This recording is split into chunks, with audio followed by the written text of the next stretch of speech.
Welcome back, brothers and sisters, to the great story of these Christian bravehearts. One of the inspirations for this study that I did a few years back was this series by the name I mentioned a day or two ago, Douglas Bond, Duncan's War. It's a Crown and Covenant three-part series, and I had a great time reading with Ev and Ty, and we've been reading another one of Douglas Bond's books as a family lately, and including Zeke, and look forward to going through these with Zeke as well.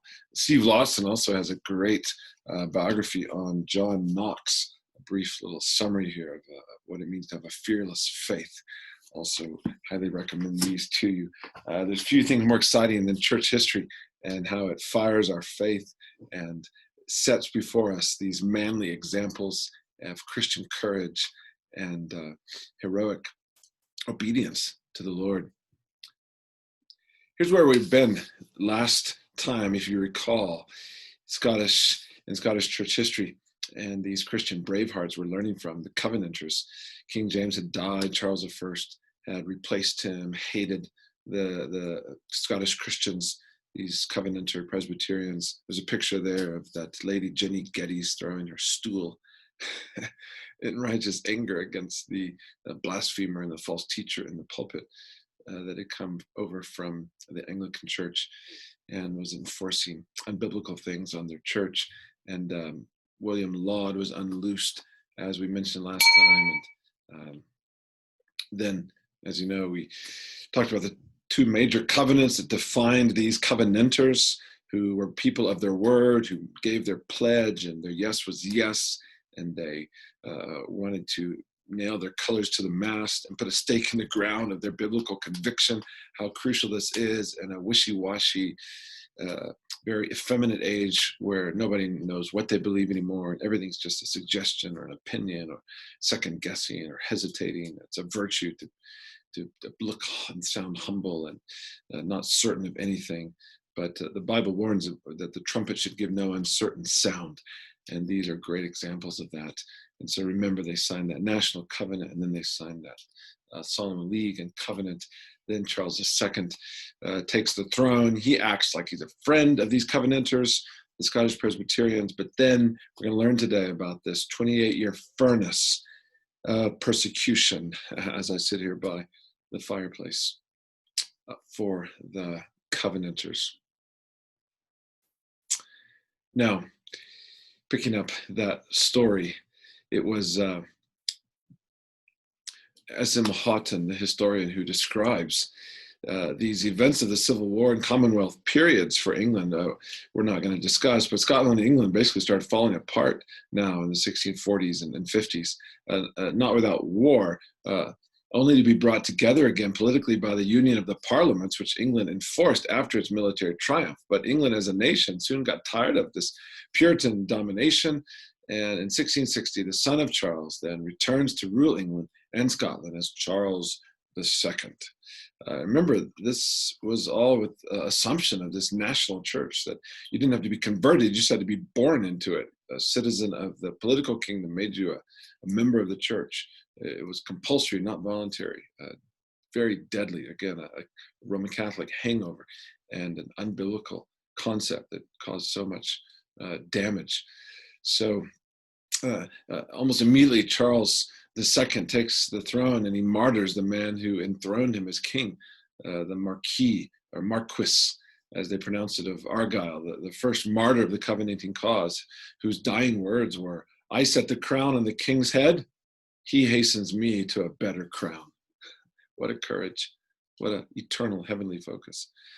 A major reason, if not the reason, Charles II opposed the Covenanters was because they weren't afraid to practice church discipline. Even kings and princes and nobility. Hey, you may be the head of this realm, but you can be put out of the church because Christ is above Caesar. And Jesus is Lord, not you, King Charles. And like John the Baptist with King Herod, these Covenanter preachers and elders in their churches had no price. They were not for sale. Their convictions were not negotiable. And the king was angered by this because he knew he couldn't buy them. And so we enter into now the Covenanter period from the 1660s onwards in this lengthy furnace of almost 30 years of fierce persecution in the heart of their heroism in the faith. By the way, Ruth Bell Graham, Billy Graham's wife, says her favorite Christian book next to the Bible is this book by Alexander Smelly that I mentioned, The Men of the Covenant. In these 28 years, over 18,000 believers were either killed or banished from their homeland. Men and women, many of them young people. 1,700 were shipped to plantations, many dying in the journey. 750 were banished in the northern islands or murdered on the way. Almost 4,000 imprisoned, confined, tortured. 680 died in battle. 7,000 fled to other countries for exile. At least nearly 500 were murdered in cold blood. 362 were executed, mostly by hanging on the scaffold.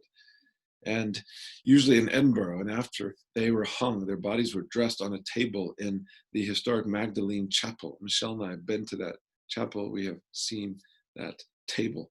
Then often, in a gruesome fashion, only the head and the hands of the martyrs would be displayed in prominent places as a warning to the rest. Many other hundreds, in fact, a few thousand more perished through cold and hunger and other distresses, fleeing from their persecutors into the hills and the moors and the Bray of Scotland. Through all of this, the motto for which they lived and died was, for Christ's crown and his covenant. Why? Why this motto? Well, beloved, it came down to their ecclesiology, something that's intensely important for us today. If you look at our Antioch Declaration of Faith, it's the longest of all our 13 or so sections of doctrine, the doctrine of the church. They were jealous for Christ's headship over his church, the lordship of Jesus, and no one else. They would tolerate no rivals, no other rulers governing Christ's church, but Jesus alone.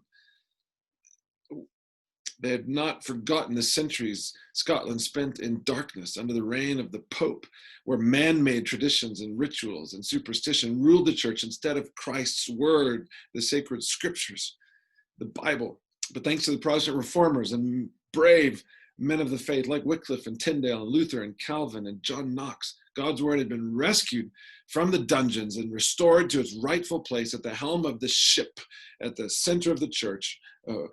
The pulpit is Christ's throne through which he rules his church, as the Bible is taught and preached. From their allegiance to God's word, the Covenanters were unshakably convinced of passages like Ephesians 1, verse 22. God placed all things under Christ's feet and appointed him to be head over everything for the church, which is his body, the fullness of him who fills all in all. They were ready to die for the truth of Colossians 1, verse 18. Christ is the head of the body, the church. He's the beginning, the firstborn among the dead, so that everything he might have the supremacy. The Covenanters would not let go of Colossians 2, verse 19, that Christ is our head, from whom the whole body, supported and held together by its ligaments and sinews, grows as God causes it to grow. You see, beloved, based on texts like this, the Covenanters knew that the church was no mere province of some earthly king, no matter how powerful or even seemingly religious that king might be. The Covenanters knew the church was part of another kingdom, not of this world, with a king of our own, not some absentee monarch or figurehead. No, a living, active, present, real, ruling head and shepherd and master and Lord of his church, King Jesus, and we are his glad subjects. And his word alone must govern us. And we are truly free as his church, only when no other outside authority interferes with his rule over us and our freedom to obey his word alone. See, this Covenanter zeal for freedom of worship, beloved, it's kind of hard for us to grasp today, having enjoyed religious liberty for so long.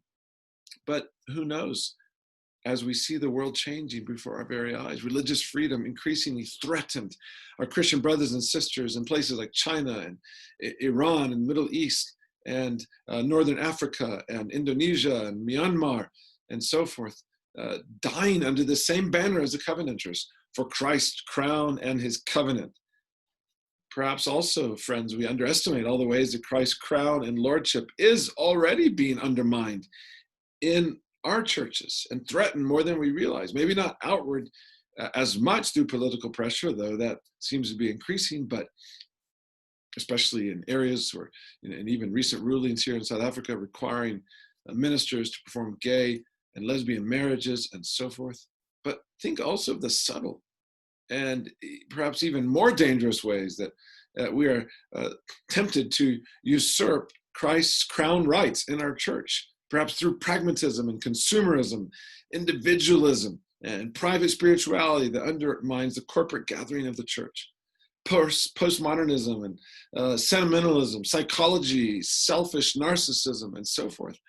All these things Paul warned the Colossians about. Remember Colossians 2 verse 8, don't be taken captive to these worldly philosophies which are not built on Christ as our head. And so as we see the zeal of our Scottish Christian forefathers for Christ's crown and his covenant, their example ought to set our hearts ablaze with a greater jealousy to see King Jesus and his word as our final and all-sufficient authority. See you tomorrow.